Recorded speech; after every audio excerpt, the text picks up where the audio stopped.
மாதம்பட்டி ரெங்கராஜ் மீது திருமண மோசடி புகார் அளித்த ஜாய் கிறிசல்டாவுக்கு இன்று அதிகாலை ஆண் குழந்தை பிறந்துள்ளது. தன்னை திருமணம் செய்து கர்ப்பமாக்கி ஏமாற்றிவிட்டதாக சமையல் கலை நிபுணரும் நடிகருமான மாதம்பட்டி ரெங்கராஜ் மீது பிரபல ஆடை வடிவமைப்பாளர் ஜாய் கிறிசல்டா பரபரப்பு குற்றச்சாட்டு ஒன்றை முன்வைத்தார். தனது இன்ஸ்டாகிராம் பக்கத்தில் இருவரும் திருமணம் செய்து கொண்ட புகைப்படத்தை வெளியிட்டதோடு தான் கர்ப்பமாக இருப்பதாகவும் அதற்கு மாதம்பட்டி ரெங்கராஜ் தான் காரணம் எனவும் தெரிவித்தார். இதற்கு மறுப்போ அல்லது விளக்கமோ மாதம்பட்டி ரெங்கராஜ் தரப்பில் இருந்து வெளியாகாத நிலையில் தொடர்ந்து அவருடனான வீடியோ புகைப்படங்களை பொது வெளியில் பகிரத் தொடங்கினார் ஜாய் கிறிசல்டா. ஓய் என்னடி பண்ற பொண்டாட்டி, மிஸ் யூ.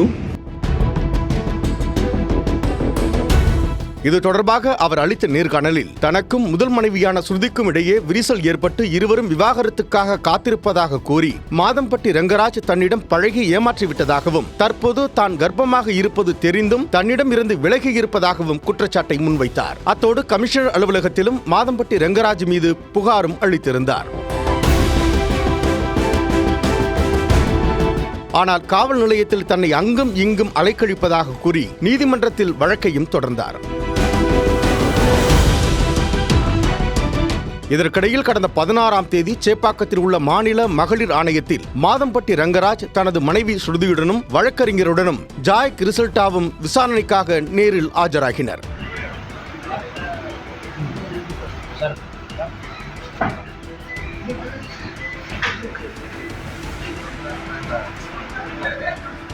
அப்போது இந்த பிரச்சனையை நீதிமன்றத்திற்கு வெளியே தீர்த்து கொள்ள அணுகியதாக மாதம்பட்டி ரெங்கராஜ் அவதூறு பரப்புவதாக ஜாய் கிறிசல்டா கூறியிருந்தார்.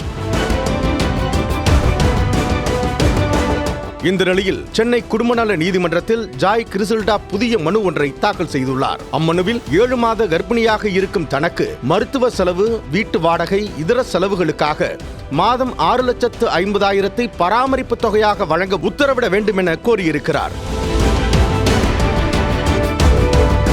இந்த நிலையில் ஜாய் கிறிசல்டாவிற்கு ஆண் குழந்தை பிறந்திருப்பதாக தனது சமூக வலைதளத்தில் பதிவிட்டுள்ளார்.